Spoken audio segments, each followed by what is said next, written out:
Good evening, world, ladies and gentlemen. It's Thursday, April 1st, 2021.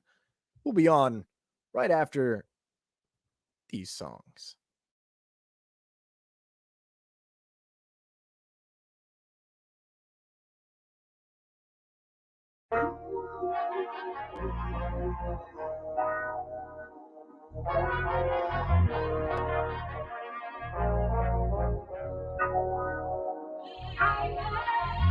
Trying to get out the city, born up in the nitty gritty. Gutter boy was treated shitty, running, flying, need no pity. Family life was blowing up, not enough love for my cup. Trying only to look up, even as a baby I knew what's up. Trying to get out the city, born up in the nitty gritty. Gutter boy was treated shitty, running, flying, need no pity. Family life was blowing up, not enough love for my cup. Trying only to look up, even as a baby I knew what's up. Ran away for college, trying to obtain that knowledge. For baby boy Thomas, to know himself is flawless. I was growing up in bondage, Tourettic, mind unpolished. Locked it up like a hostage, cause I was constantly admonished by my family, by my friends. I'm the weird kid yet again. Piss me off and I demolish you. Nothing but the honest truth, it will just astonish you. Put you in a lago too, only keep a couple few people close to me. But who? That is for me, not you. But please know that I love you too. Keep you in my heart and mind, and I will always root for you. Succeed and love your life, even get a husband, wife. Just here to make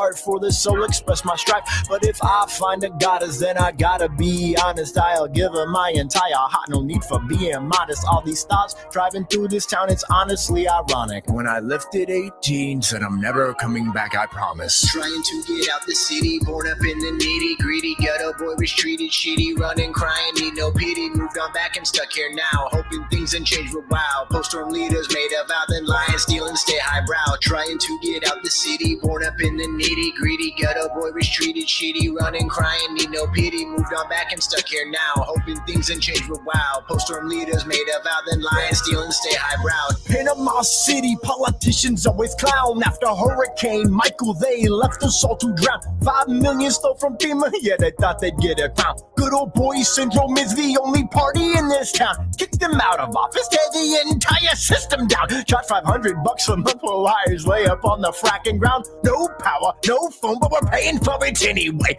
Set the rest on fire, profits over people is the way. Burn them all down, take our money back, let them pray. Feed them to the fishes and the sharks up in the bay. Take this fight national, the phonies always stray from doing what the people want, they just slip to prey on our fears and feed us lies through propaganda every day. Set us against each other so that we just fray and weaken our defenses. Yes, this is their play, so vote them out of office and please don't forget to spay. This is Thomas Reddick reminding you to please spay and neuter your politicians by voting them out of office and petitioning for term limits in the Senate and Congress.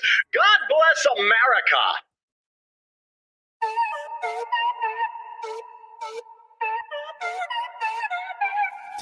Terminator Tommy. Welcome to the shop of Anonymous. I swear I don't want anything to do with this, I promise. If you hear me screaming from the top, I'm dropping knowledge. Is a bearer's too far going for a rookie, so I'm calling this game over for you chumps. The grind is all I know and do. Breathing fire like a dragon's or green power coming through. Yeah, I'm working 3 jobs so that I can freaking accrue that money you demand, no honey can take that love from me. Going to the future and never coming back. Marty McFly, now I'm more like his dad. Trying to be calm, all this news is just whack. Propaganda flying, so now everybody mad. Empathy is gone, so we all for attack. If you disagree, you just stupid and sad. Use intolerance or must be smoking crack. Ignorance is bliss, yeah, just to die, yeah. Two sides of the same coin, killer. Why we ever stop living up for pillar? Acting like everything in life must be a thriller. We living in a world written by Frank Miller. The Dark Knight returns, so now we turn. See our heroes messed up and now we spurn. Then because it pisses off and now we burn. Their careers and lives to the ground, cause we yearn to be in the position so that we earn millions and millions and millions. But then we turn into the very thing we hate. Now we revert and we refer to the lines that we rehearse. Spread love and forgiveness only to sing deeper. Track myself from the world. Water, earth, fire, air, swirl. Bend it to your will, then hurl. Flying buffalo, why don't you give it a whirl? Grab a saber, then just twirl. Force cut a pear, give her a pearl. Power unleashes a churl. Drum it on side with the hate and fur. Just as time I get back to work. Captain of my own enterprise, call me Kirk. Anger and depression always seem to lurk. Round every corner, so I write it's just a perk. Everybody booed up, cause we screwed up. Living in a country where we shoot up. Anybody disagree just to move up the food chain where you grew up. Otherwise they beat you down cause you used up. Time to boot up. New mindset program, think you knew us. But you shoe us, you only care about us to subdue us. Just to screw us. Living in that country full of Judas. Stab you in the back, you would say you're Brutus. Calling illusions, bringing out the dark night. Now we tuned up, time to scoop up any positivity. But the masses all are clueless. They can only catch your speed, Mr. New Ones, opportunists. Leave them naked in the ground, talking ruthless. I am ruthless. Visions full of kids, grown ghoulish, spoken ruthless. Saying proverbs like Confucius, Tommy, Toretic, and Nostradamus. Who this? Who this? Who this? Who this? Who this?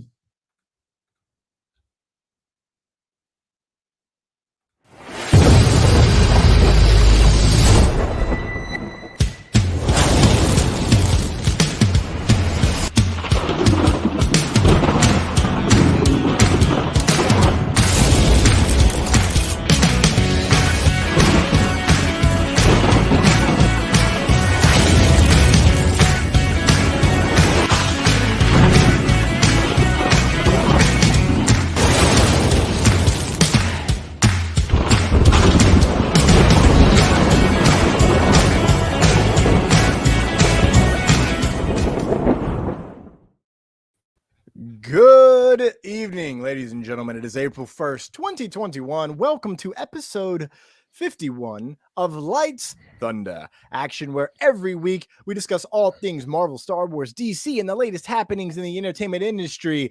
I'm Thomas Carter Rochester. I messed up my own damn name. How about that? Otherwise known as Thor, son of Dale. And of course, hello everybody, I'm David Thompson. You might notice that there's a little bit of a change in my face. You know what? I just thought, for little giggles, I would try out cosmetic surgery. But you know what? I think I'm going to go back to how I regularly look. So next time you see me, it's going to be the classic look. You know, got to go with the Bronze Age.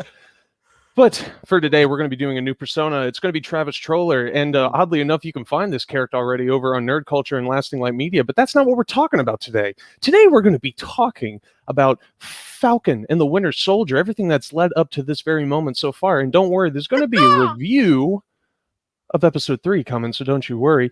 And then, of course, there's been a smattering of news that's happened since the latest episode. So we're going to be getting into all that. And of course, we're going to get a privilege, really, to talk about a movie review for the one and only movie Kong and Godzilla. Or is it Godzilla and Kong? It's Godzilla versus Kong. You got to put the big one first. G before K. G before K. They have to make it alphabetical. And of course, since we're making it alphabetical, it's going to be Godzilla versus Kong by Thor. So keep that in mind as we go on. Hey.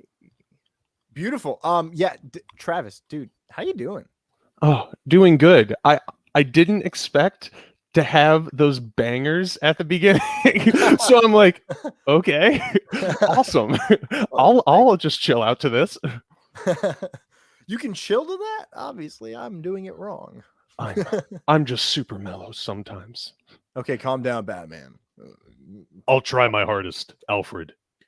Alfred, I got a tattoo. I don't know how to get rid of it. It's fine. Have you tried cutting your skin off?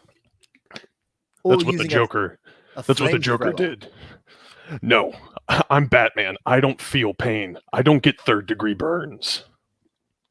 Well, feeling it and having it happen are two totally different things. I don't feel anything, Alfred. This is why I've done all this. We have gone already deep into the rabbit hole. Yeah, but like, tell the people about you as if they've never met you. Good luck. Ooh, that is a short audiobook if I've ever heard one. I'm a guy sitting here doing the show because I felt like it. And like I said earlier, I'm into a lot of nerd stuff. I'm into film production stuff. And that's basically going to hopefully show through the discussions we're going to have about the news we got to talk about. But again, I'll reiterate, if you haven't seen me before, you'll usually see me most of the time over on our YouTube channel, social media group, Nerd Culture, also with my kind of indie film production company, Lasting Light Media. So if you want to check me out more, see what stuff I'm working on, just make sure to check me out there. But I'm just a geek, guys. That's all it is. You know what? But today I'm David. I'm David. That's your role for the day. You know, I'm you are David. David. You've got the glasses. I'm wearing the you're doing glasses. You've got black hair. That's a good. Your hairline is impeccable. Impeccable. I mean, it You goes have a- for miles. You have a better beard than him, though. So It's a little scraggly. I should have brushed it, but you know what? It's okay. You can't grow a beard. Then I win. Then I win. Yeah. I mean, if we're gonna and we are gonna base it just on the best facial accessory known to human history with a glorious beard, if you can grow it, you win.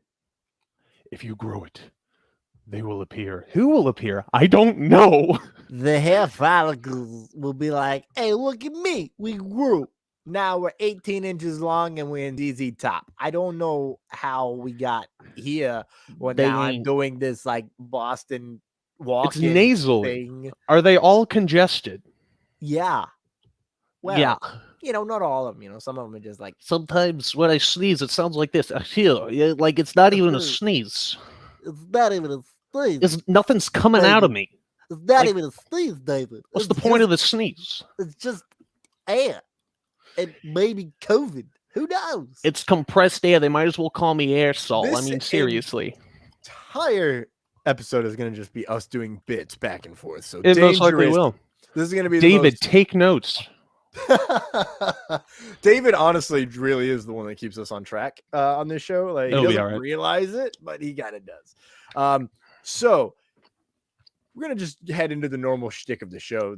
Travis, have you been watching anything over the past week or change? We'll make it 10 days. I don't think we've had a show in 10 days. So Well, if my memory serves me correct, which it never does, I can 100% guarantee you I've been watching Falcon and the Winter Soldier because, like everybody else, once WandaVision ended, boop, boop, walked right over to that door that opened. But the big one that I know everybody and their mother probably watched was the Snyder Cut, which was a hoot and a half. And I talked about it ad nauseum with another one of my members from Nerd Culture, Nick, and the length that we went talking about it was a little bit astonishing. So yeah, that's a whole other conversation you guys can find somewhere else. But yeah, that's mainly what I've been watching. I'm not gonna lie, I did watch some of that, and I was like, dang, if only I wasn't working like 98 hours in a pay period, I could have been like in there because I wanted to talk about it so bad. Yeah, there was a and lot. David and I were going to talk about it. I think in our last show we were like, oh, is it good? Is it not good? Or did we actually cover it? I don't know. I can't tell anything anymore. like hold on, I gotta actually have open a calendar. So it came out 2 weeks ago today, right? I can't. But I cannot Snyder believe Cut. it's already been 2 weeks. So yeah, we had our show on the 22nd. So exactly. So yeah, that was our last show. And we talked about the Snyder Cut, our thoughts on it, our love for it. Travis, for our audience that does not listen to you, what were some of your thoughts on the Snyder? Excuse me, Zack Snyder's Justice League. Got to put the respect on the name that it Yes, deserves, because it's not just the Snyder Cut. Hey, you want some Snyder Cut? I You got some gotta- Snyder Cut. You don't. you wanna gotta say put the Snyder you Cut gotta to you me. gotta keep God in there because he has created a world that is just brilliant. Now the thing is, I would say, and I try not to be biased when it comes to movies, and it was really hard not to be because of the history that it's had. But in comparison to just the original film, if we're looking at that, blows it out of the water. Let alone the long length time it has of roughly 4 hours. It's like 3 hours and 52 minutes. But for a movie as a whole, I would say it's not the best movie in the world, but it's definitely something worth watching, even for the 4 hours. That's like the most rounded out, easiest answer I could give it. Okay, that was pretty good. What was your favorite part while we're on this topic? 'Cause Oddly enough, there were many favorite parts, and I'm going to pick the one that like is the least generic that everybody would say. I'm going to pick the fact that my favorite part in general was because of the extra length and they added in stuff, the character development that was better established for specifically the Flash and Cyborg. I cared so little about those characters when the first, theatrical version came out, but in this one, I understood them on so many more levels, and there were so many more heart-wrenching moments for them that I rooted for them so much more, and I was like really invested this time around, and I really enjoyed them. I really got to get to a look at what they were meant to be. And I was like, I love this. You know, kind of bouncing off that, one of my favorite moments is easily the digging up Superman scene. And Barry's just like, Yeah. it's like, he's like, hey, you know, Wonder Woman, like, do you think she goes for younger guys? Barry, she's 5,000 years old. Every guy's a younger guy. Yeah. Dude, that's been spreading like wildfire online. I love that so much. Has it? I swear to God, it has. Like the second I watched it, I was just like, "Oh, that's not bad." And then there's part of me that goes, I feel like no one's gonna let that one go. Yeah. I was right. It just happened. It was so good. I that's about halfway through, right? That's in like start of hour 3. Sure, I would say, because you know, when they start building up the Superman stuff, they're really holding them out till the end. It's after Change Machine, which is 4. Yes, I believe so. I started losing track of what the chapters were called and what order they went, and honestly, I was just like, something's happening. Something's happening. I don't remember what 6 is. I don't remember what 5. I know it's Don't Count on It, Batman, The Age of Heroes, Beloved Mother, Beloved Son. That was a tough one. Change Machine, because then we get like Mother Box history as well. Whatever 5 is, I shouldn't be rocking while I'm talking. It's terrible decorum. Yeah, whatever 5 and 6 are. If you remember part 5 and 6 there in the comments, folks, please give us a hand, because neither one of us can recall it. It's also a news flash that there were 6 chapter titles. I didn't even know. I had no idea. Savior of the universe. Here is what I have been watching, because I have to list all this stuff out, because I know everyone is wondering. Yes, I've still been watching NFL Live, baby. It comes on. It came on already. I'm gonna watch it probably after this show and do the dishes and cook dinner, because none of that is happening when you start watching that. No, no, it's NFL Live, bro. It's just statistics, and they're bantering about football. It's basically our show, but about football instead of nerds and movies and stuff like that. It's going to make you want to throw a plate, and then you're not going to have anything left to clean. No. That's playing Madden and or watching football. This is just talking about the financial. Anyways, Invincible on Prime, if anyone has not checked it out. I watched all 3 episodes. Let me just tell you, holy balls, unexpected. Is this the new like cartoon series? Yes. I saw it a few nights ago, and I keep getting ads for it, and I'm like, I'm going to watch that. And then 2 nights in a row, I've tried to find it. I could not remember what the name of it was. So guess what I'm watching tonight? Well, that is going to be my tease, man, because the end of I'm like, all right, I love this show. I think I know where it's going. The end of episode 1 literally haunted me. I didn't want to watch episode 2. I was like, I don't know if I even want to continue at this moment. Why? Was it because it was so bad? Trust issues with shows when it comes to making you care about certain characters for no reason other than to pull at your heartstrings later on. Okay. So basically you're saying you felt that way because they were doing something right. It wasn't that it was so bad you didn't want to. Okay. Oh, no. Just double check. They did it right. I know what they're going for. It's written the series on Prime and the comic book series itself, both written by Robert Kirkman, which, in case those of you that don't know, that's the dude who made The Walking Dead, was a part of helping create the show and the AMC world of The Walking Dead. He did this, and so if you know anything about Robert Kirkman's work from The Walking Dead, you'll understand what I mean when I say unexpected. Stuff happens and you don't see it coming, and it's very brutal and very real, and it's very honest about what superhero life would be like. That's my plug for it. Amazon Prime, pay me, please. I love you. Also, just give me Prime for free. Maybe that's why I couldn't find it. I was looking at Prime, yeah. I swear to God, I thought I saw it on HBO Max. No, sir. Okay, well now I know where to find it. Yes, sir. Speaking of, I was gonna go speaking of the Max, but I can't because that would segue too well to the rest of my stuff. So, Avengers Earth's Mightiest Heroes. I've been watching a couple more episodes of that. It's an amazing series. Have you seen that, Travis? I have not. This is Okay. on The Amazon? Plus. No, this one's on the Disney Plus. Disney Plus. Avengers Earth's Mightiest Heroes. 2 seasons, 52 episodes. I reckon there's a specific order I'll recommend if you ever start watching it. Just message me. It's not in the order that they have it in season 1. Season 1, they do the assemble episodes as the first 2, then the character study episodes, which were technically miniseries releases on YouTube before the show came on TV.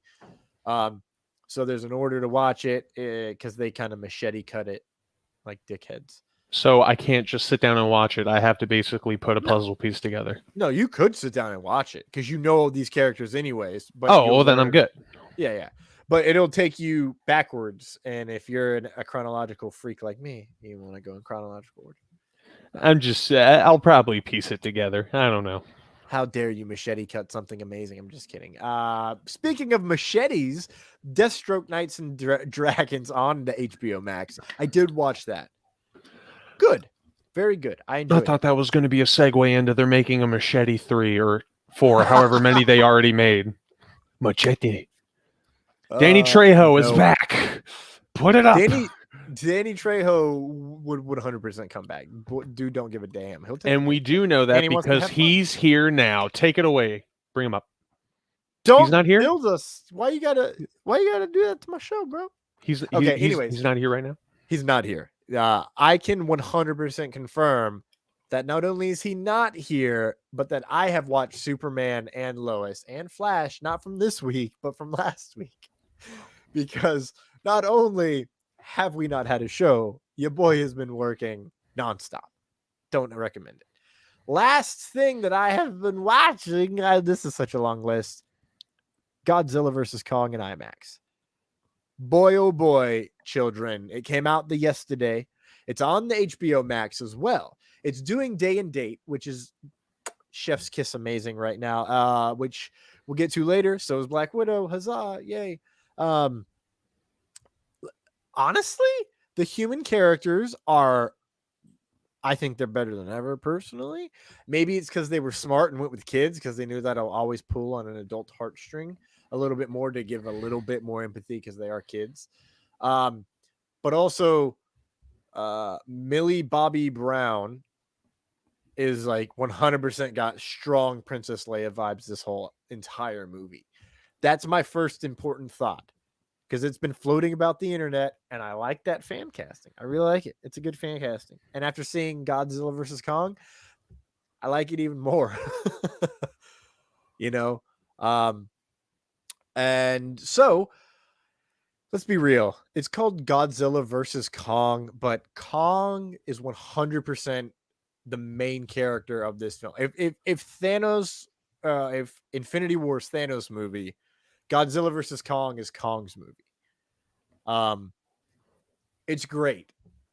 The plot's good, but it knows what this movie is. It knows it's big monsters fighting. And it's like, here you go. There may or may not be wrestling maneuvers thrown in there as well. As there has to be. There has to be. A couple double team moves here and there, it's pretty cool. I'm actually kind of surprised you say you like the characters so much because, I haven't seen it, but from all the other installments I've seen before, I never have gotten such a strong connection to the main, the actual like human characters. The point, like, why are you guys here? Like, Yeah. I know what I'm here to watch. Well, okay, I will spoil this for the movie. It has a plot that I happen to think it has plot points that I happen to think are personally just intriguing ideas of like, what if that was the case? What would we do here? Just as a human being, as a society, but it deals with anti-gravity technology, potential breakaway civilization technology, as well as a hollow earth. There's a hollow earth theory. If you know it, you know it. But what they do with that in the movie, in the context of the plot, is really, I found it to be intriguing. It's good, fun, sci-fi mumbo jumbo, and it's It's about the only sci-fi thing about this movie, and it's kind So of you're interesting. saying it has layers. It's like an it's like an onion donkey. It has layers. Good. Like an onion. Good.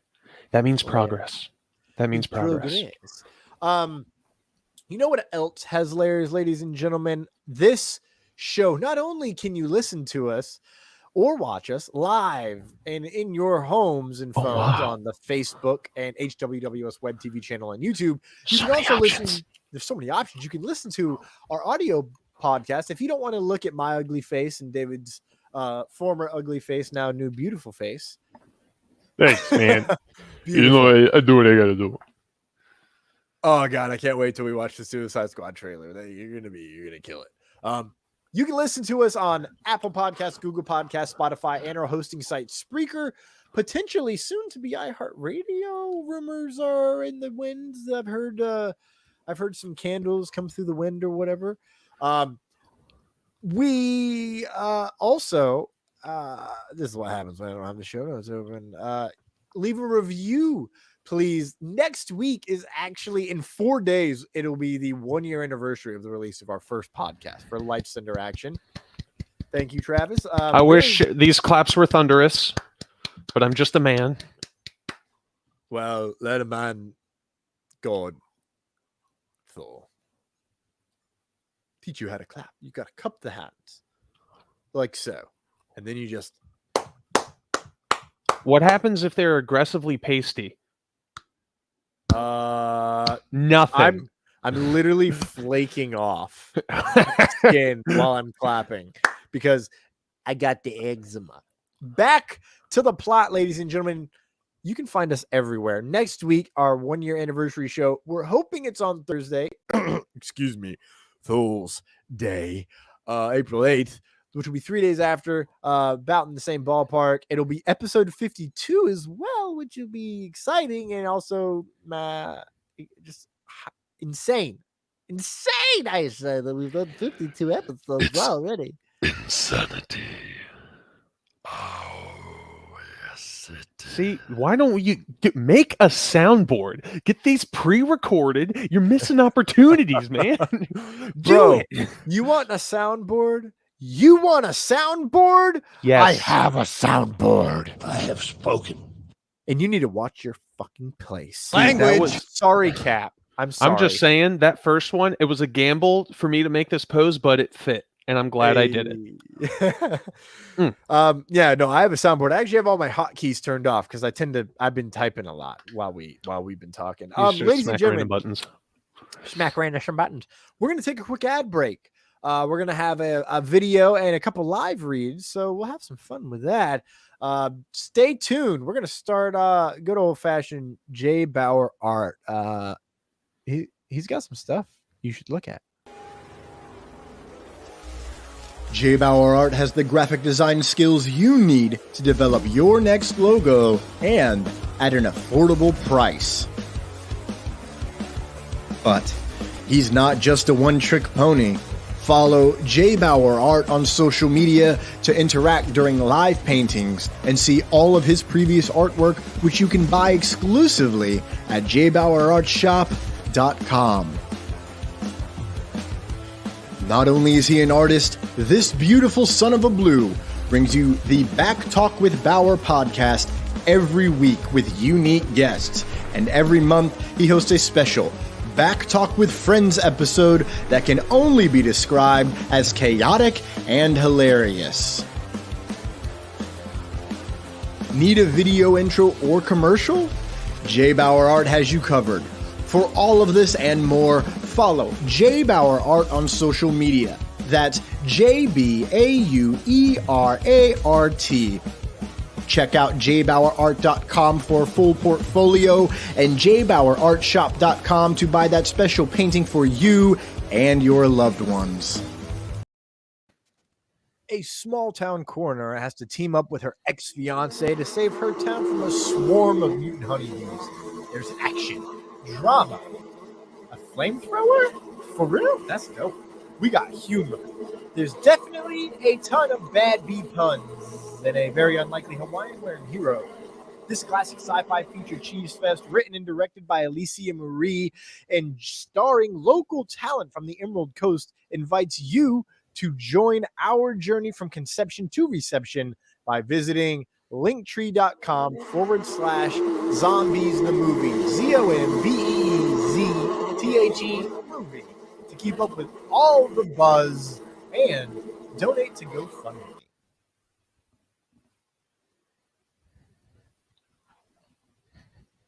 Alpha Dogs is Lost meets The Incredible Journey. The comic series features Buck, a pit bull born with the power of regeneration along with heightened intelligence and strength. Buck yearns to discover the origin of his superpowers, but the truth is more shocking than he could ever imagine. Buck lives with his owner, Ina, and an old pit bull named Cyrus, who also shares in Buck's abilities. The three of them are on the run from Black Rock, a cabal of mercenaries obsessed with kidnapping the dogs. Keep her pit bulls safe, having spent most of their lives in anonymity. We got there.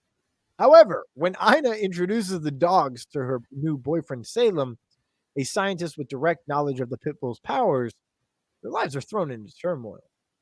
You can get These Good Boys by John Dexter, Alpha Dog by John Dexter, live now on Kickstarter. And we're back with Harry Carey, Russians ladies and gentlemen. Oh, thank you, Vision. I appreciate you. Oh no, you're too kind. You're too kind. Language. Okay, fine, cat. God. I don't think he likes you that much, man. He doesn't, but I love him. Ladies and gentlemen, welcome to everyone's favorite segment of the week. What the news? What the news indeed. And without David, that, I guess, makes us in charge of the news.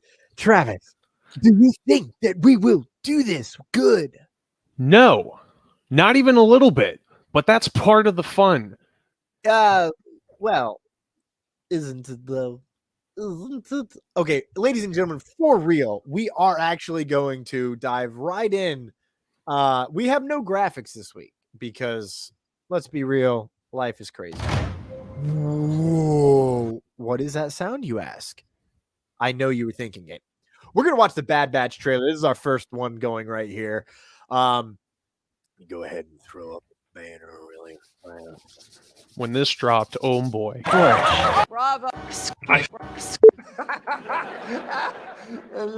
No.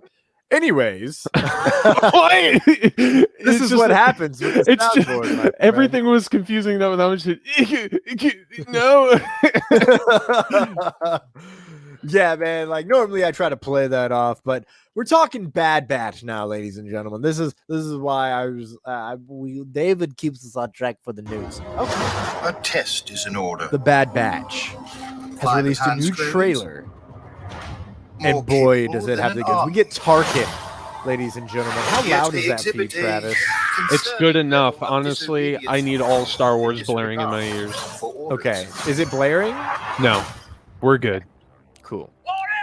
So we get a little bit, it looks like we're just seeing that the Bad Batch is literally about to live up to their name even more as the Empire looks to shut them down.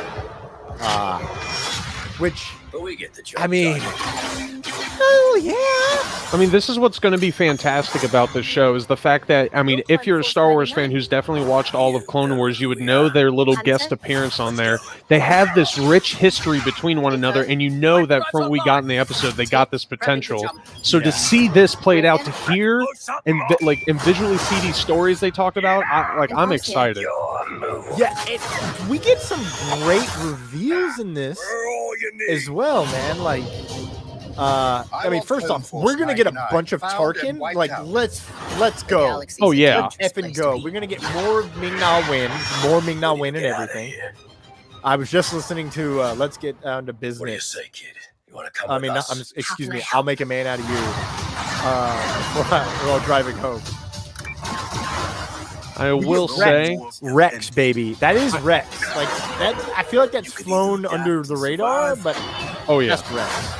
And also, I know it's going to be easy, but I love how it has classic action movie vibes. It was just like, it's like, hey, you can't do this. You're just a team. He's like, we're all you need. Like, I love that confidence. I love it. I love it as well. And this is our first view of Saw Gerrera, post Clone Wars, but pre becoming, Forrest Whitaker. Yeah, the eye's not droopy yet. Not yet. The years have not been kind. We do what we do. That's what the years say. Oh my God. We're going to do what we got to do to you. It looks like we're going to fight the slavers a little bit. Also, I'm very curious to see who I know who the child is. The child is, oh my God, what is her name? Sabine, thank you, Jesus. No, Satine. Oh, you know what? It is Satine because I remember in the show, every time they said her name, I would be like Saltine. That's how I remember. Saltine. Yeah. I'm very interested to see it because we're getting all the... Yeah, she is a little bit. I'm very curious to see because this is going to be a whole new, like, different kind of like plot in the timeline. You know, I always love to see this, and there's so much lore kind of that's like in a way that we've developed as fans for these. So now we're finally getting that. I feel like we're in for a ride. Dude, I'm so excited for this. I love Star Wars. I love this era. Like it's still my childhood era of Star Wars. Like it's going to be in the prequel era still. And I've always wanted to see the transition from we're the Republic to we're the Empire. Yeah. And we get to, in some fashion, we're going to get to see that. And that's what I love about this 19-year gap. And if they continuously go into this 19-year gap to continue to mine things, like, okay, we're here now. We're talking about it. We're going to go ahead. We're going to dive right in because we're just going to continue with the Star Wars talk. We're going to talk about Obi-Wan Kenobi so that I can tie these two thoughts together. The cast was announced recently. And by recently, I mean like days ago. And the cast is effing fat, man, like literally with stars. Look at these stars for our visual audience. You get to see all these people. It was revealed that the complete cast of Obi-Wan Kenobi will now include not only Ewan McGregor and Hayden Christensen, but Moses Ingram, Joel Edgerton, Bonnie Peace, and Kumail Nanjiani, as well as Indira Varma. I think I got that right. You got it. You nailed it. O'Shea Jackson Jr., Sung Kang, Simone Kessel, and Benny Safdie. Now, ladies and gentlemen, everybody's hype about different things for these different actors for these roles in this movie. I'm stoked that O'Shea Jackson Jr. is going to be in Star Wars. Bro, we're about to get essentially Ice Cube's son. Like, Ice Cube's son is still very much like Ice Cube, even when he's not like Ice Cube. Like, they have certain mannerisms that are very similar, you know, because, like, is his dad. You're going to learn certain things from your dad. Like, yeah, I'm like, this is what I'm excited for. Like, yeah, who is he going to be? Like, who is he going to be? Like, I know he's gonna kill it because from the stuff I've seen him in, the kid does have some range, and like I just whatever character they're gonna create to like settle him into, I imagine I'm going to be pretty much satisfied. I love how they're bringing characters from the prequels back and everything. I know everybody just completely. They just lost it when they knew Hayden Christensen was going to be coming back to do his Darth Vader thing, just to see those guys back on there. Joshua's here. Dave Filoni, we trust. That's right, Josh, we do. But I will say this. I think they only have him in there as an actor, but the Benny Safdie, I'm actually kind of I'm curious of who he's going to play. I'm actually excited that he's in there because, from his recent releases, he's been directing with his brother, making movies with like Good Times with Robert Pattinson, which I thought was a pretty interesting and downright great film, along with Uncut Gems with Adam Sandler. So the fact that they got him on, I wonder if he's got a little bit of input in how the story's going to go, because that's going to give it a very interesting stylistic taste. Even if he's just playing a character, his performances that he did specifically in Good Times, kid's good. He's got some talent to him, so I'm curious to see what he's going to do. Well, I mean, when it comes to him being on the writing staff, no, God! I don't think so. But, you know, things happen on set, and he's just like, It "Hey, does. this would be a good It does. idea." It does. You're very right, man. But just this cast is amazing. And now that we've talked about the cast section, let's go back to Bad Batch, because how long will Bad Batch go? Will it be okay? So let's think about this. Clone Wars was what? 7 seasons? Yeah. Roughly, if you combine 6 and 7, that would be 6 seasons of the same episode order. That covered 3 years of time. Yeah. Now, Revenge of the Sith has happened, and we know that really the next thing in the timeline that's guaranteed that we've got live action of is Obi-Wan Kenobi, which is 10 years after Revenge of the Sith, 9 years before A New Hope, which is, again, why I'm like, okay, we're going to mine this area. Andor also set in this time frame. Are we going to see this beginning of rebellion cells, of rebel cells that were started, which we saw in Rebels? You know, we saw the culmination of that, and now they're the rebels. But are we going to see now that inkling, that trickle out process? Oh, Bail Organa's over here. I need you guys to do something for me, kind of stuff. I think, I mean, let me just be real. In Dave Filoni, we genuinely do trust, like Josh Needle in the comments said. While we're here, let's look at the comments. The comments are blowing up here on the live show. Shout out to Terry McIver. He was here. He's here with us from the beginning. He said, David Thompson, you changed, man. You know what? It was a process, but I did it for you. Yeah. He also said this is going to be so weird with Thomas. That's myself on the dark side where David is usually at. And I do feel weird. I tried to light myself differently, and it's working. It's working. I don't feel pain. I know who Batman is. It's Rocky Rambo, no pain. Okay. No, I can do that for you if you want. I can do that for you. Just for you. Tennessee Williams coming in here. How about you change it up? You can talk about the Snyder Cut if you do it in slow motion. Just need more crunch.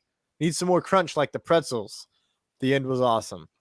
And he was talking. He was agreeing with you. They made the Flash gutless jabroni in the Whedon one. They really did, and now he's all cool. And he's like, "All right, Barry, you got to do something right now. You got to go running fast. You got to run fast. You got to break the sound barrier, and you got to do it now." Like, it's just. And then, okay, did you cry? I almost did. Like, it was emotional, and it almost got me, but that's good enough. When he says, you know, I want them to, you can tell him, Dad. You can know, Dad. I was what you said was one of the best of them, and I'm like, I want you to know, you're right, Dad. I was one of the greats. It's like I'm like, oh, his dad's in jail. Everything's coming down around him. Oh my God, man! Right? So, guess who just popped into the comments? Ryan Pemberton of Culture. The quote is here. The quote was, "Hey, Travis, real quick, man. I don't want to like talk shit, but wasn't the quote undefeated until he faced Thor, God of Knowledge, in Battle of the Nerds?" I want to say that's true. Nice. Ryan, I feel like your title is not really relevant anymore, son. It's cool. Hey, listen, I'm gonna be real. Still don't know how I won that one because I don't know crap about video games. And then I still don't know how I won the DC one, considering Nick is like DC canon. Nick, I'm just glad you won, because Nick is a whole other story. Well, he'll win on technicalities, and he never lets you live it down. The whole that was the Batman one between me and him. Fluke. I say it now, and I say it again every day of my life until I die.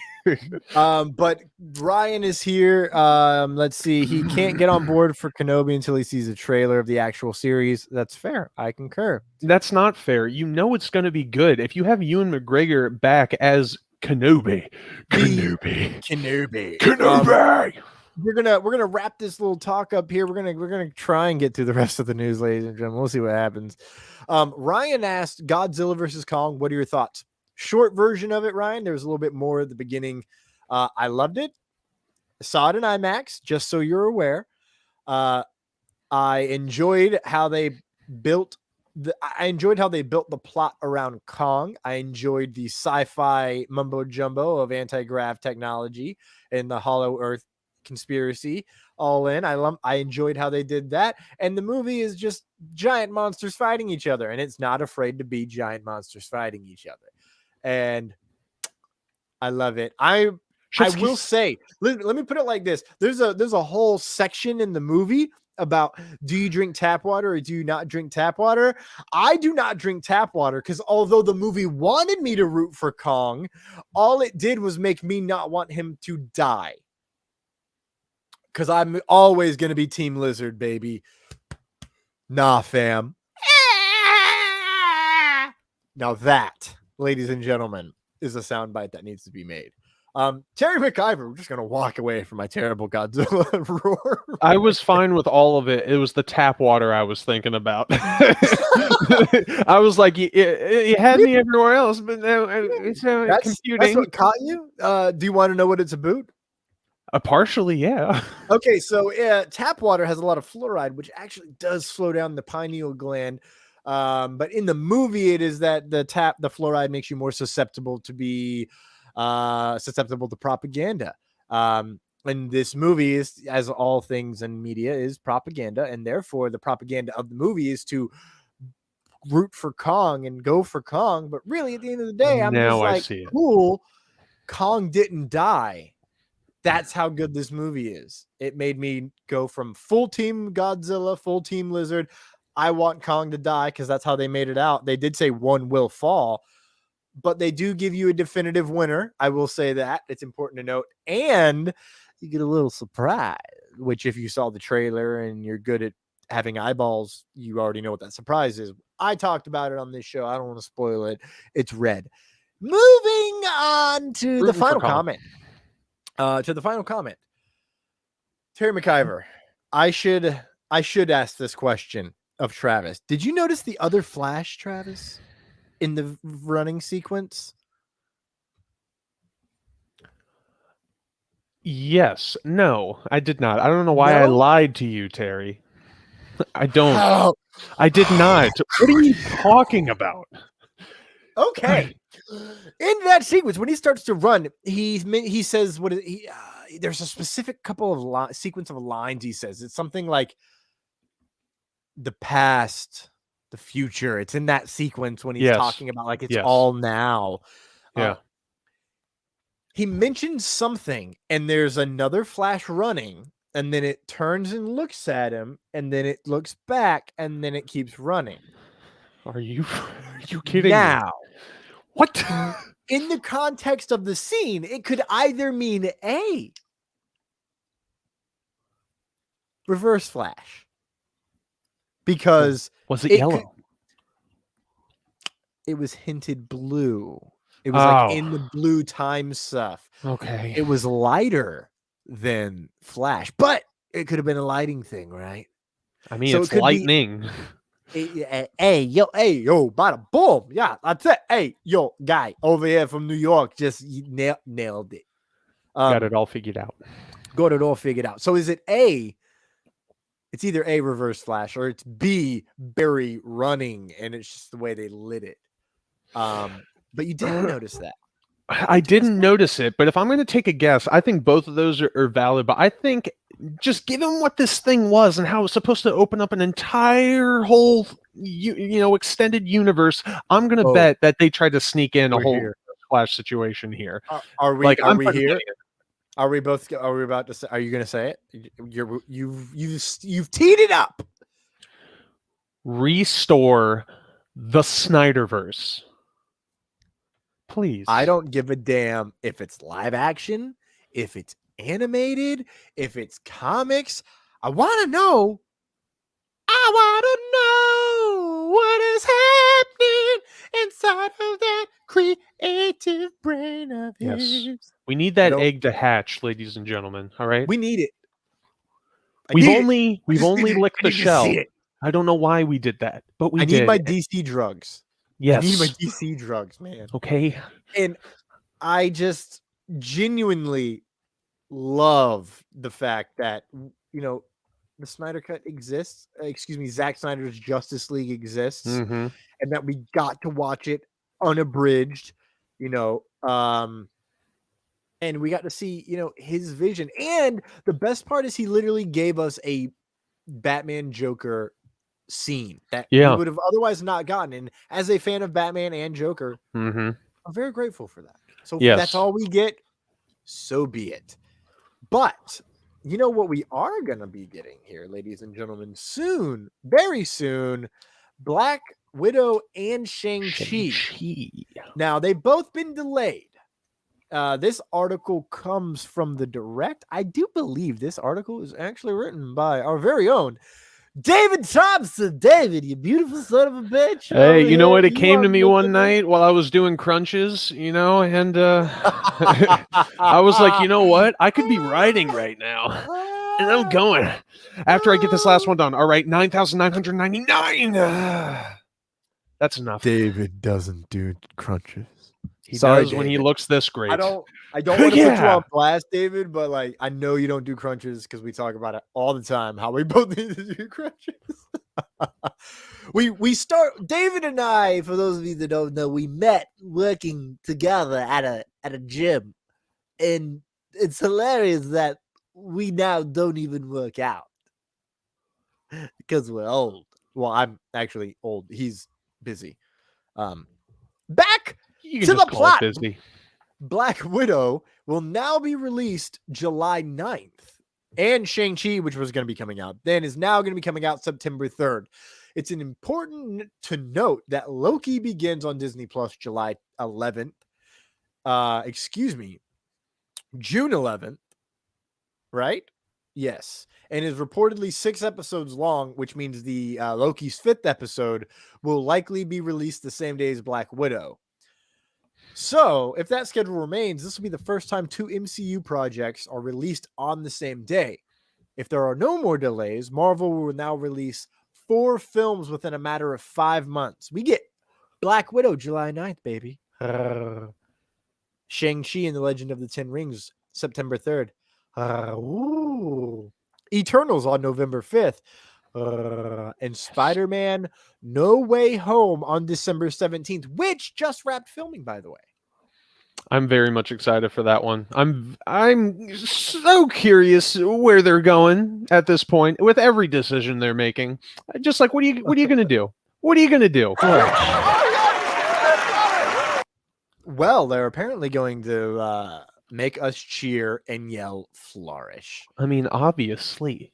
I mean, why would I have thought it would be literally anything else? I don't know. Moving on. Do you have anything else you want to say about Black Widow, the delays, Shang-Chi? Basically, it's the fact that like I've been ready for that show. I've been ready for that for so long, and the fact that it's delayed again, it's kind of like adding another punch to the beating I've already taken. I'm like, all right, that's cool. Okay. I just hope they stick to it this time, which given how everything is going and they're actually already starting to release stuff, I think they're going to keep to their word this time. And they've had more than enough time to, you know, prep this up. So I'm ready. I'm going to be first one at the door when this comes out. And I hope it sells. You know, I'm excited. I'm excited for whatever MCU's got to throw at us. Because like I said before, given everything that's already happened and the stuff they're doing now, it's very curious what big elaborate scheme, if any, they're trying to build up to again. So I really want to see how these things execute. I like it. I like the way you think. And I got to be honest. I want to know what the big thing is. It seems to be Secret Invasion and Skrulls and stuff, but I don't know, man. Something tells me that that's all red herrings. I feel like it is too. Like I feel like it's not implemented in a way where it makes me feel like this is going to be a major part. I think it's just like a side note to something broader. The Secret Invasion? Yeah, like the fact that they had. I feel like that's going to be like we get Avengers team up. Like that's an Avengers level threat, but that's not like an end game level threat. Yeah. And that's how we have to.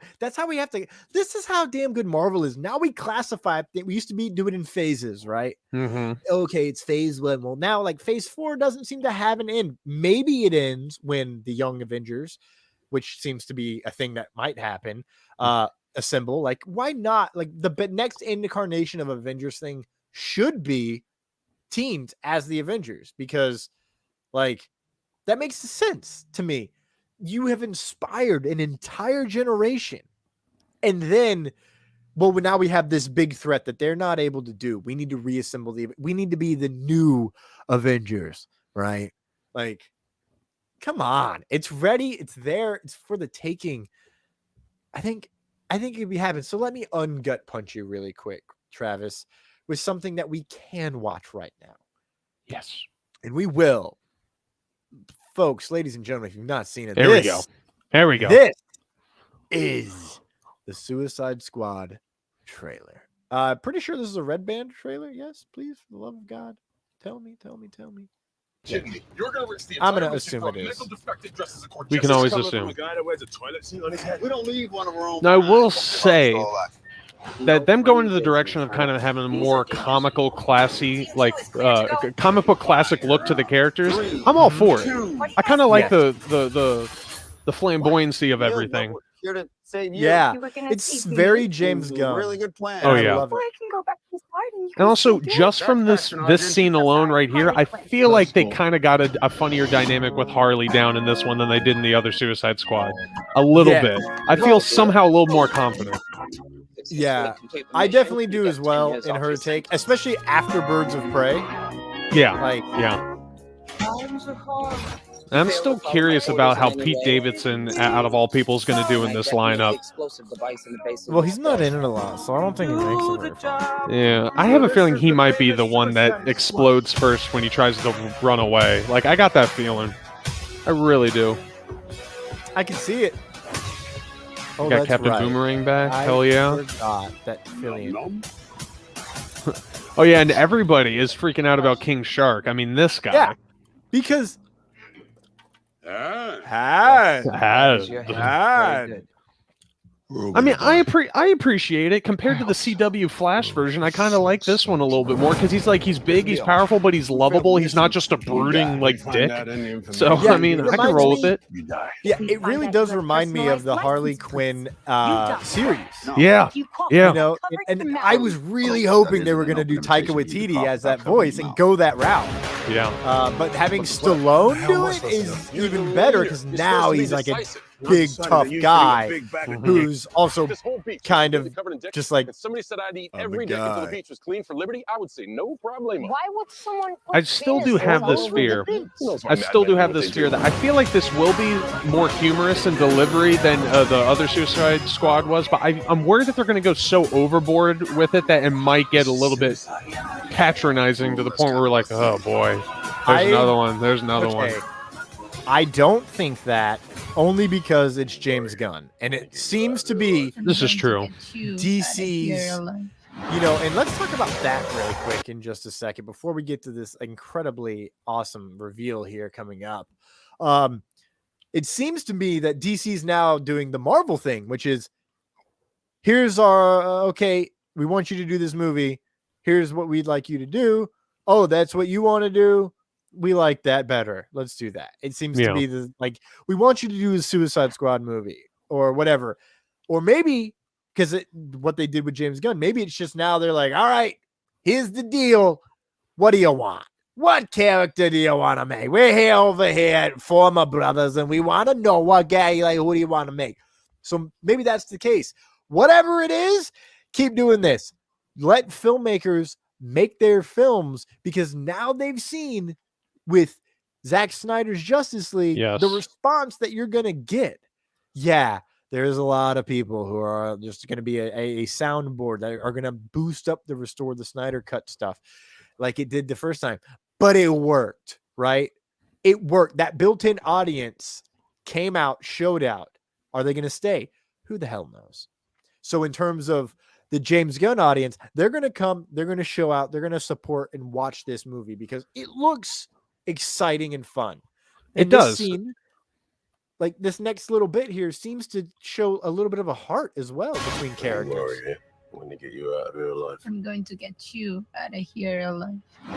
Like, That seems amazing, and the where they put it as well. It's like the dark night of the soul emotional moment of the trailer. So maybe it's just there to be there because that's what trailers do nowadays, or maybe it's there because there's a specific heart between those two characters, a connection. Excuse me. Mm-hmm. Now let's get to the reveal, bro. Starro, right? Oh my God! We've got a freaking kaiju up in this shit. When I saw this, I was like, really? Really? We love the rain. It's like angels are splooching all over us. That's right, Harley. That's right. look at that cast, bro. I know. Look at that. I'm very much intrigued by it. This amped it a little bit. I'll be honest, when I was hearing news about this new Suicide Squad, pictures started getting released, I was like, you know what? It's somewhat interesting. Sure. Whatever. But I still had a little bit of a sour taste in my mouth from the last one. So I'm like, I don't know. Then they're like, James Gunn's making it. I'm like, that's cool. But there's this part of me that's shutting myself off from it because I don't know. I don't want to be let down again. But after seeing the trailer and everything, I get a little bit more confident. Just a little bit more. And like everybody else, seeing King Shark, with the lovable big tubby like you just love him, little teddy bear, basically. I'm seeing him wide dynamic of characters, and I think with James Gunn, I think he's able to execute that Guardians of the Galaxy sort of banter between characters vibe. I just hope it's because James Gunn's a part of it that they gave him enough creative freedom, this time around, so we don't have an issue like we've had in the past with other films. Yeah. Gonna be a big thing. And again, I just hope that this movie's good and they keep making good movies. They seem to be on that track because that's all I care about. They don't have a connected universe, but they're making good movies. I will be okay with that at the end of the day. Yes. Just as a fan. So, speaking of being a fan, we are now in the fastest news segment of the entire week. We just did, ladies and gentlemen, I forgot to mention, was Thunder News. We take our time. We talk about the news. We go deep into the news. Now we're in lightning news. Ladies and gentlemen, first right up, Black Adam has a date. I ain't even going to put graphics up for this junk. February, idiot. July 29th, 2022. That is the wrong date, isn't it, Brain? It is, because we had the image here, stupid.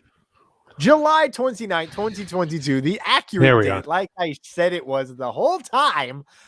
Black Adam will be released. What are your thoughts on this movie? I don't have much of any because of how little we've been given news-wise about this. When were we first given an inkling of this film? 2008. See my point. And all we've gotten, if you asked anybody, well, hey, have you heard about Black Adam? I'm like, oh, you mean like the three things that it's coming out, it's finally got a release date, and The Rock's going to be in it? That's it. Like, that's not enough for me, guys. Like, okay. So you're not excited in any way, shape, or form? Not yet. They got to give me something more than this. And also, I don't know where this is going to fall in because, they're still trying to figure out the DC path right now. So lightning news just took a fucking halt because I was really hoping Cap would hit me with language, but my soundboard was turned off. I'll do it. Language. Shut up, Cap. Ow, that hurt. That really hurt. Yeah, my bad. I peaked your ears level, ladies and gentlemen.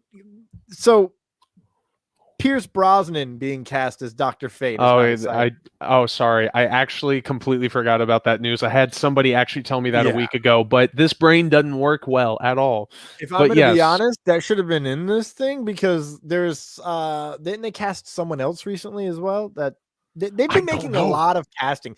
Let me put it out like this. Like, I've seen casting calls for certain very small roles, and it's like untitled DC project filming in Atlanta, and I'm like, I wonder what that is.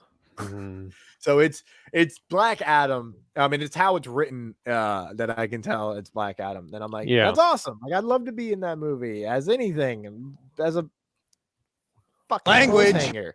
But also, we'll see what happens. I want to be paid. I got bills to pay as well. Travis, what are you now more excited?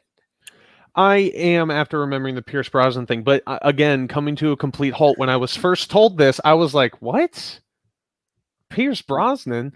I know. I get it. Look, he was Bond. He all that stuff. Like, I love the guy. It's just when I hear him, I see him as he is now, kind of just an old weathered dude. I know who Dr. Fate is and everything. Somebody had to just kind of set me back for a minute and be like, well, think of it this way. And I'm a little bit more open to it now. But again, I don't know what it is, but something about this movie, I just need language. I'm sorry, Cap. I'm so sorry. My bad. I'm so sorry. I just need more than what we got. Like, I want to be optimistic, but there's not much to judge right now. Also, I don't even know if The Rock is. I don't know. The Rock's just gonna. I don't think The Rock's gonna just be The Rock. I really don't.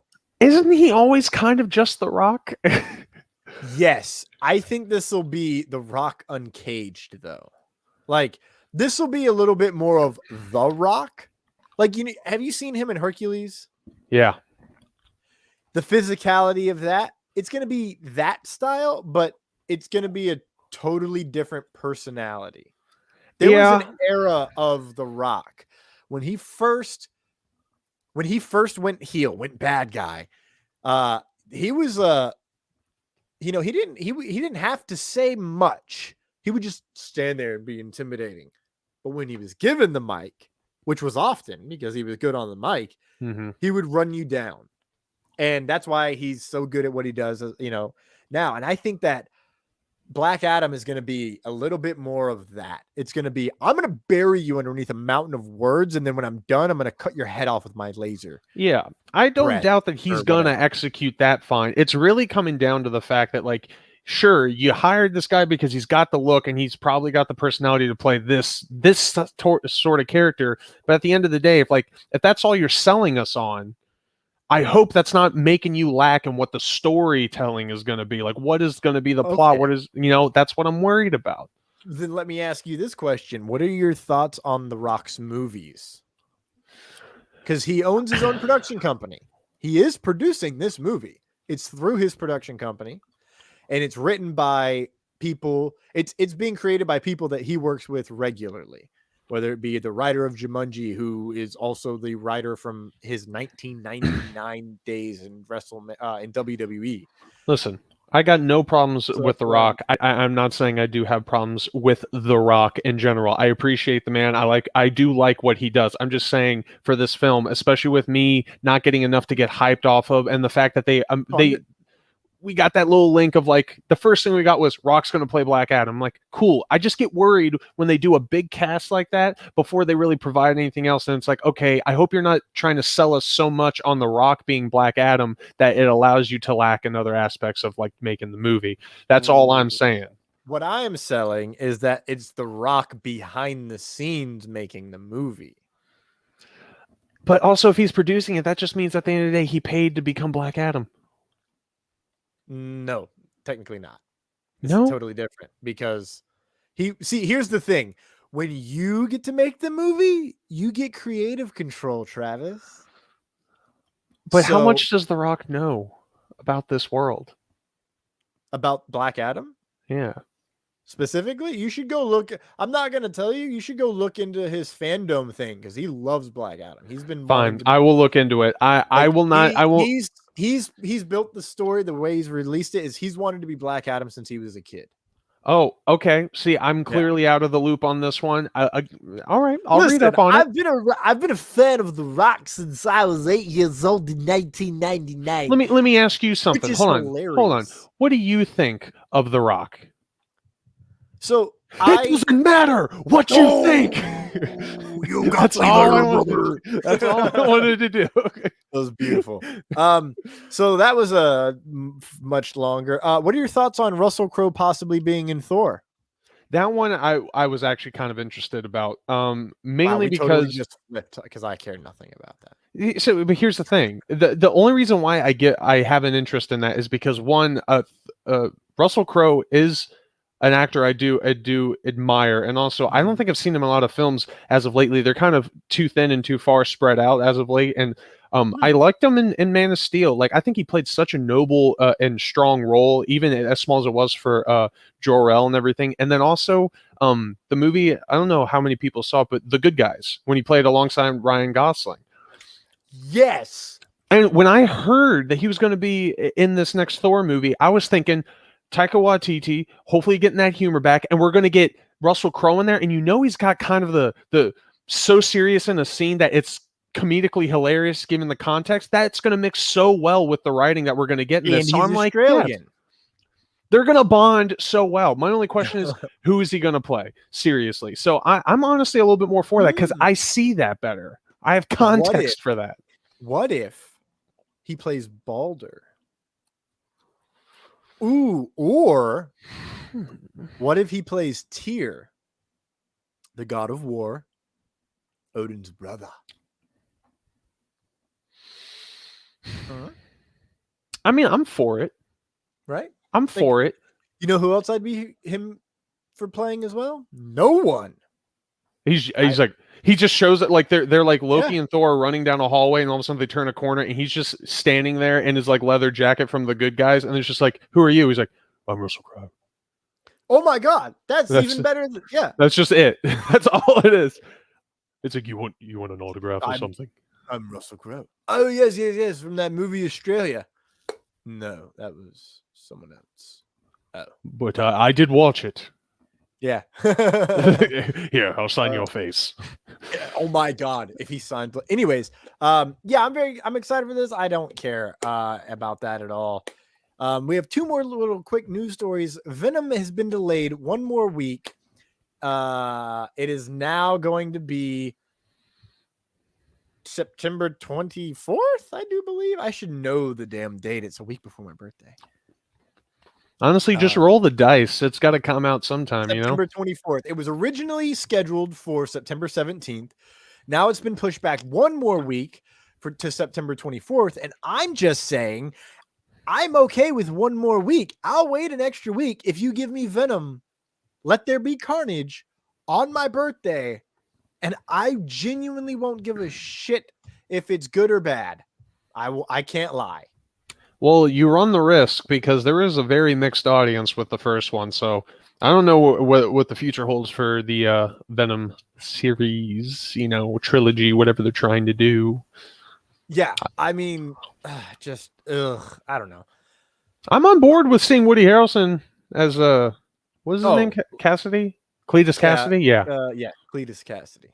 Yeah, same. I'm very on board with the whole creative, like Andy Serkis is directing it. I'm a big fan of that. I like him. I like his directing. Like he's a very cerebral guy, so he approaches it that way. So I think this film will be great because it's got a cerebral director. You've got a character who is a literal psychopath in an insane asylum in Cletus Cassidy, who gets obviously bonds with Carnage. So that'll be fun. Delay it to my birthday. I want to be 30. I want to have fun for my 30th birthday by going to see a movie. Your time will come. Do not worry. I worry every day. That was so. I worry every day. I worry every day. Okay, man, I'm trying to help you out, but you're not taking it. Will I even make it to 30? Who the hell knows? You know what? Put your votes down in the comments. Will he make it to 30? Let's gamble on this now. Yeah, get you out there. Let's call it a match. Eventually, everybody's going to start putting comments in the big yes, no, and then there's that one guy that's just like, no, or yes, if I allow it. I'm like, who are you? Wait. Who are you? Who in the hell about this guy? Anyways, back to the plot, our final news story, and then we'll take a quick ad break, and then we'll come back and we'll talk Falcon and the Winter Soldier. Daisy Ridley has apparently read the script for the Spider-Woman. Here's her quote. Well, it's funny because I was going to do it in an accent, but I decided against it. But it's funny. I just can't hit that octave. I'm going to need you to do it. All right, please, for us. Yeah, sorry, my bad. I just got a work text. Doesn't matter. Well, it's funny because someone asked me off the cuff about the Spider-Woman rumors recently, and I went, "Oh, that sounds great." Apparently, I've now declared myself a front runner to be the Spider-Woman, which isn't true. It's funny because I don't really choose things. I didn't set out to do another big film. I just read the script, loved it, and loved the idea of it. Basically, should something come along and be great, of course, I'd be open to anything. I just finished WandaVision. What they did with it is so amazing and different and interesting. To be particularly in that world, which is ever shifting and reimagining itself, would be very exciting. It's happening. Hell yeah. That's all the puzzle pieces you need for that to work. It's not whoever is going to end up making that film. There's no way they're not going to just grab her. Yeah, I know, right? Like eventually it will have to happen. Oh, yeah. This has lit the spark that will burn the Empire to the ground. It will rain. You know what? If they don't say that in Bad Batch, I'm going to be pissed. Ladies and gentlemen, we will be right back. We have survived the news. We'll be talking about Falcon and Winter Soldier coming up next. And it's going to be fun because I haven't got to talk about it with anybody, and it's been time. It's been a long time. CW run to the ad. I can't keep it up. Reels and Heels is a podcast that discusses movies, television, wrestling, and more. With a rotating guest list of friends and filmmakers alike, Reels and Heels salutes the creative arts of all kinds. Join Ryan Wenzeloff and Nicole Jobin live every Saturday at 2:15 p.m. Eastern Standard Time for Reels and Heels. Billy's entire family is slaughtered by a vengeful tornado god, and now he is out for revenge. Yes, you heard that right. A tornado god. One of many evil entities that have begun to return years after the Sunslinger Wars, when an army led by brave rabbits wielding weapons powered by the fire of Prometheus pushed back the darkness. Now, that darkness is creeping back into the world, bringing with it demons, devils, witches, vampires, and more. Billy has vowed to avenge his family, but his responsibility grows as he now stands as possibly the last of the Sunslingers and the only line of defense against horrific evil. Billy the Kid by Justin Gray and Barry McLean is 5 issues of full-color action, adventure, horror, kung fu, gunslinging madness, and this origin of an epic and unlikely hero. And it will be live on Kickstarter April 6th, 2021. Blood and Bullets features Mary Masterson, who is unique to the Old West, as she is a woman who makes her living by carrying a gun, and she's damn good at it. Tensions rise when Mary comes home to visit her brother and meets his new Indian wife, Blackbird. Mary and the rest of the town aren't too keen on Mary's brother taking an Indian squaw to replace his recently deceased wife. But that's the least of her problems, as her brother is brutally murdered in an alley, and the local sheriff has no clues and no suspects. So Mary and Blackbird embark on their own investigation, and all their findings point to the Volskas, a reclusive family just arrived from Romania, who've taken up residence in a nearby saloon. Blood and Bullets by Michael Monty Moore. Monty Michael Moore, dyslexia. Never comes at a bad time, does it, kids?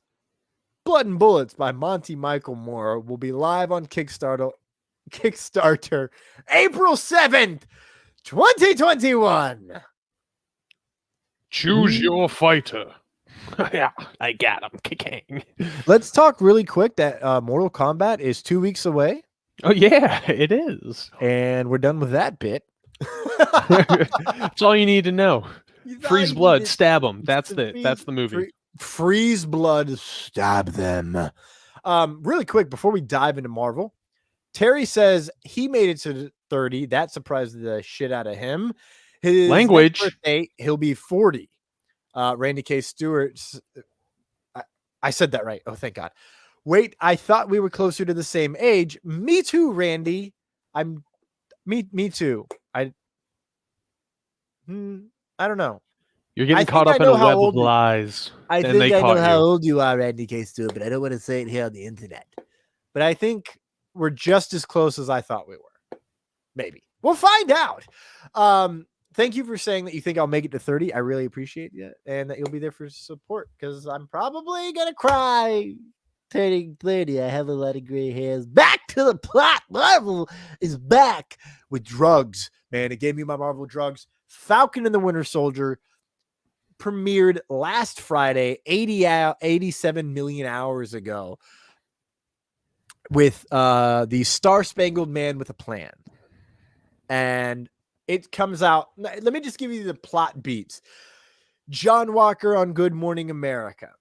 Then we get Bucky confronts Sam. Then they go on their mission. Semi-truck fight. Start of adventure. Start of adventure for real, then, right there, man. Like, holy balls. They had that fight. They talked to what's his nuts a little bit. That's exactly his name. Thank you for getting it right. You're welcome. John Walker. They talked to John Walker. He says something wrong. And then boom. It just get, oh my God. Then I'm trying not to like pump it up and do it right now. I'm telling you. Get Isaiah Bradley, okay? And Eli Bradley. And then they just walk away. And then the episode starts to end. And that's when they say, oh, by the way, we're going to Zemo. That's biggest the big cliffhanger for this show.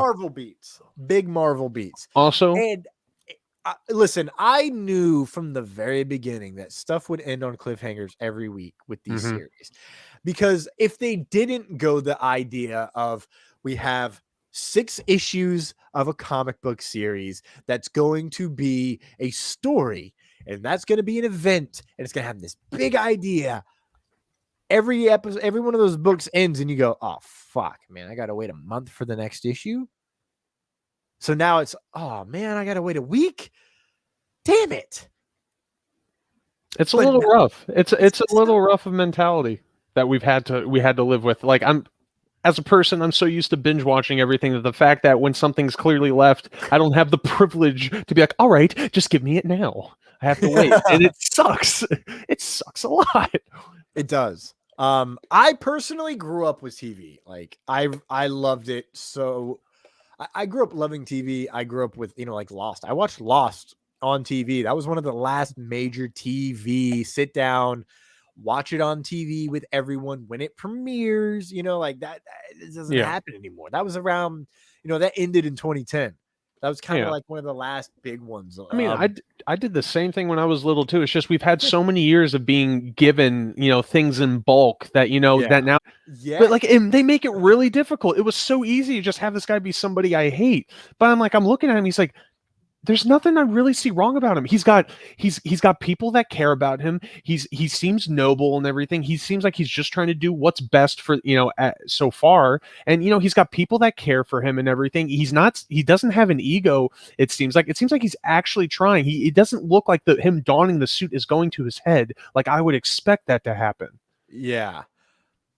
I mean, I'm going to counter that later in the episode. It kind of does, there's a couple. Like the whole, I heard you were working with Buck, so I pulled some strings. He's not going to be working for much longer on a strict schedule, blah, blah, blah, blah, blah. Who authorized this? And he's just like, I do, but there's a counter to that as well. The counter to that is the fact that he tried to play, talk to them and everything, but when they were starting to get refusive, he had to start bumping them. Now, yes, that's going to be a flaw for the character. Not going to work with me, then stay out of my way. I'm going to get... Hey, Batman. Joker, who let you into my bedroom? Stay a while, please. That's a whole new thing. It's a unreleased comic book series. It's called And the Joker Ran Away. No, not this time. He closes the door. No, not this time. I'm like, hey, what are you doing? Stop that. And he just gets This aggressive. Is turning to smut. So let's get back to the good stuff. I think at the end of the day, John Walker, back to the whole plot, I think John Walker is not going to be a great guy. At the end of the day, I think he's going to have triggers.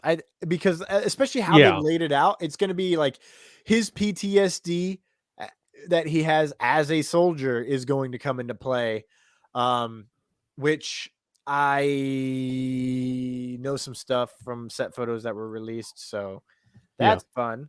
All have their, and they all share it of who to become and why, and that's really what it is. Bucky, and seeing it start off where he's not immediately the main threat. It's actually a whole other situation at first glance. It might change as the show goes on, but the fact that the two are forced to work with somebody that's so against what they stand for is actually quite interesting. And I think, you know, we're going to see some stuff where he's actually going to be helpful, you know, with maybe just how he thinks and how smart of a character he is. But I also think it's going to, you know, kind of bite them in the ass in a little bit because, you know, again, last time we saw Zemo and Bucky together in the same room, who came out of that cell? It was Winter Soldier. So, you know, we're playing a dangerous game, especially when Bucky is at such a vulnerable time in his life in a way where he's trying to let go of the past and comes to terms with it. And he's honestly having nightmares of his past. So the fact that he has to go to the one man that has the knowledge to bring that out of him, you know, we're playing with fire. So it's going to be interesting to see what they do. Yeah. And, you know, in that scene when he, you know, decides to do that, I love how Sam is just like, you really want to, he's just like, no way. And he's like, yeah, you know, like he's the only one who has the knowledge. He goes, do you really want to go sit in a room? And he's like, yes. And Sam's like, oh, you really don't, but you've got to do it for the mission. And I understand that you're doing what you think is right. So I have to kind of support you here, which is great that now they're going to lean on each other a little bit, because I'm not surprised that Bucky's leaning is going to be I'm not surprised that Sam's going to be the one to tell Bucky to lean on him first. It's what makes Sam and Steve so similar. They're not going to talk about their issues. They're going to be there for you. They're going to be the shoulder to cry on. But then eventually they'll be like, but here's what's going on with me. And with Sam especially, he's carrying generations of trauma, right? And he's carrying the legacy of being a black man, and he's about to become the first black, or the black, oh my God. He's about to become Captain America. There we go. I got the sentence out. And he's going to have hopefully the wings too at the same time. I love his design. Like I love this version of Sam Wilson as well. A lot, because he's got heart, he's got depth, character, and he's a leader in trying to get soldiers to talk about their issues in dealing with the traumas that they're going, which again is what makes him great as Captain America, and what I think is going to help save John Walker a little bit as well. Them all going to Zemo. Is Zemo going to be on their side or not? I don't know. Here's what I do know. Zemo doesn't like super soldiers, and there's a lot of super soldiers, so he might team up with these guys. And be like, well, yeah. I mean, also if it grants him temporary freedom. Yeah, exactly. And especially, here's something I just kind of dawned on in my head. Each episode so far ends setting up a new character. Yeah. So who gets set up at the end of next week? Is it Sharon?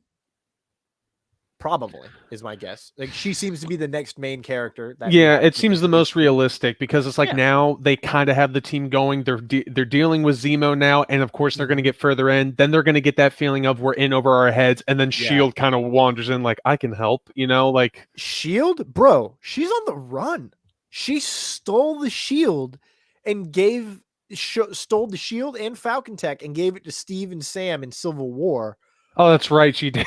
So she literally went on the run by herself. They've hinted at that. So she's been grinding out there on her own, bro. She's dangerous. And there's been some articles that seem to hint that there may be, notice how many brakes I pumped right there. Just be like, don't dive on this. Put some salt on this truth. That Bucky and Sharon may have something for each other based on shared experiences and stuff. So that'd be interesting. We'll see. Maybe they all snapped away. Maybe she snapped away. Maybe she's been living there for 5 years. Whatever happens, man. She's We'll gonna find have. out. She's just gonna when they find her, she's gonna be in a cabin in the middle of the woods, long hair and a long raggedy beard. I'm telling you, that's the standard go-to for hiding away for years. Hell yeah, dude. I'm totally for her. She'd rock a beard, bro. Yeah. So here's a good thing that popped up. It came up in the dialogue, and I caught it on my second viewing. Shout out closed caption. The power broker. They're talking about the power broker, and I happen to be online, and the power broker popped up in an article, so I decided to read it. The power broker is a whole damn character I ain't never heard about. I don't know why I did that accent. I don't actually know anything about him. In any way, we're about to learn at the exact same time. Who is the power broker? That is a title held by 2 Marvel villains in the past, and one of them has a direct tie to John Walker. The original power broker is Curtis Jackson. I'm going to be real honest. I forgot to mention this. This is coming from comicbook.com. It is an article written by Jamie Lovett. Shout out, Jamie. You're teaching the whole world all this information. Thank you, Jamie. Thank you, Jamie. Jamie. The character first appeared, the original power broker is Curtis Jackson. Interesting. It's Curtis with 2 S's, it seems. The character first appeared in Machine Man #6 in 1978 as a member of the business-like criminal syndicate called the Corporation. He first took on the power broker mantle in the Thing number 35 in 1986. Dyslexia caught me, kids. Though Roger Stern and Sal Buscema created Jackson, the power broker is best known for his role in Mark Grinwald's Captain America run. That's the same era that introduced John Walker, Battlestar, and Flag Smasher. So it appears that they're pulling from that run right now. Grunwald applied a symbolic and satirical point of view to Jackson. As the power broker, the supervillain served to represent the growing fascination with fitness culture. With the help of evil scientist Carl Malice, Jackson developed a process by which he could enhance normal individuals with super strength, indebting them to him. Among these subjects were John Walker, who would become the Super Patriot, and Lamar Hoskins, and 2 others who acted as Walker's Buckies in staged fights, raising Super Patriot's profile. Walker would eventually become the new Captain America and Hoskins the new Bucky before renaming himself Battlestar. We might have just ruined the entire plot of the show for us and everybody around here. So, ladies and gentlemen, my bad. Spoiler alert. I mean, obviously.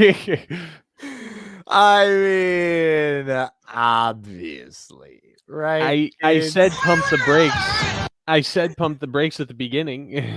I did. So, again, maybe they're pulling all this information. Maybe they're not. It excites me for the future, especially for the Flag Smashers learning that. And now I'm wondering, is John Walker going to get the super soldier serum from the power broker and then straight up become a villain? 100% hands down. He's going to do it. There's no other options. That'd be awesome. Because he knows he's got to do this, especially by himself now. And he's like, I'm outmanned. I'm outgunned in every way. I got to play on their level. He's going to do it out of desperation to get the job done because that's the guy he is. He's going to do it. Hell yeah. That is a damn good prediction. I got nothing. I think this episode ends. My prediction for episode 3 is I think we're going to end with Sharon Carter. We're going to learn a lot about Zemo this episode. We're going to learn a little bit of stuff here and there. We're going to set up Sharon Carter probably. And then next episode after that will probably be Sharon Carter's like recap an episode and like, here's the story with her and what's been going on. Like we got John Walker's story. We continued Sam and Bucky's story this episode. So I feel like that pacing is going to continue because this episode of this series, the pacing has been frantic, fast, and holy balls. So I love that. And I think that they're going to keep that pacing up no matter what. Travis, you got anything else?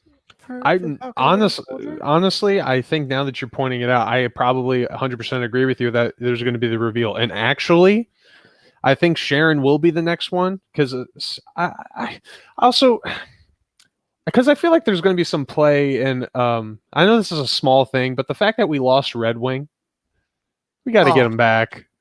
And Bucky's just like, I always wanted to do that. Yeah, but I'm like, I know Sam. At one point, they're gonna like go into like that next big thing. He's just like, hold on, I got to do something first. And Bucky's like, no. He's like, yes. It's like, no, yes. And you know, it's like there's gonna be some interesting stuff between the characters. But I'm wholeheartedly excited to see how that dynamic between them and Zemo is gonna work. And again, I call it right now, 100% prediction. Jay's going to take the serum. He's going to get his hands on it. He's going to do it. I don't see why they wouldn't. I like it.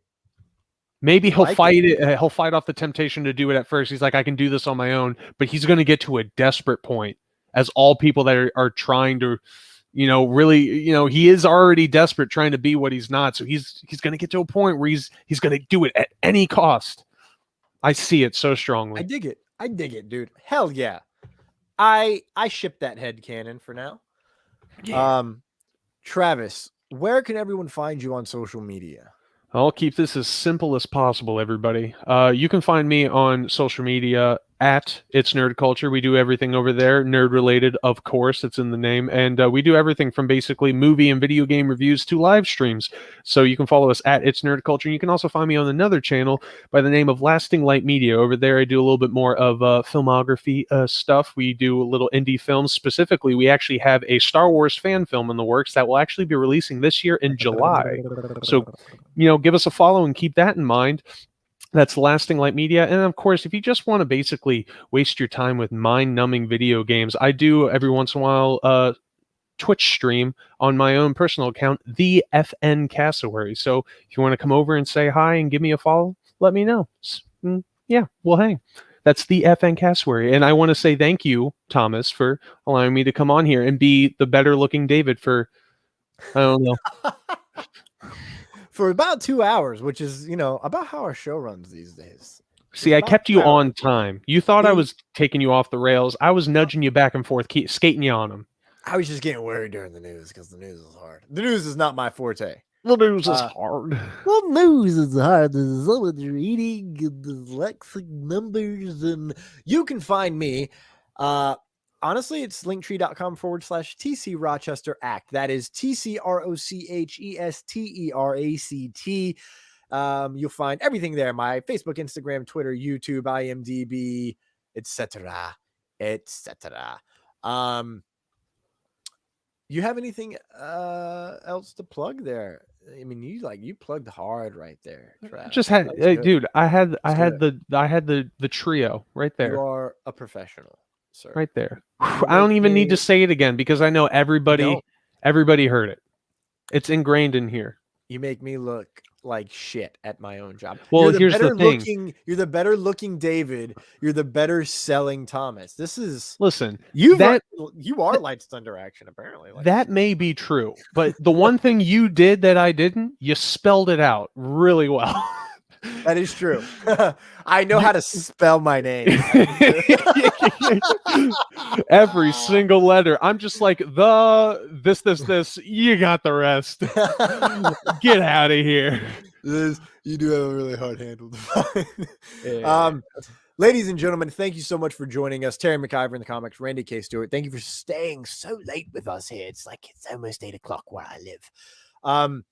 Thank you for joining us. This is episode 51 of a LightsThunderAction. Next week, likely going to be our 1 year celebration. David hopefully will be back. He's traveling. He's got Easter Sunday. By the way, ladies and gentlemen, happy Easter weekend coming up. Yes. Hope you get some time off. I get Sunday off at my job, so that's going to be lit. Get your job at my job, my day job. It's a whole bit. But we'll be back, and we've said goodbye before, so it really does stand to reason that we'll say hello again. Good night, everyone. See you, everybody.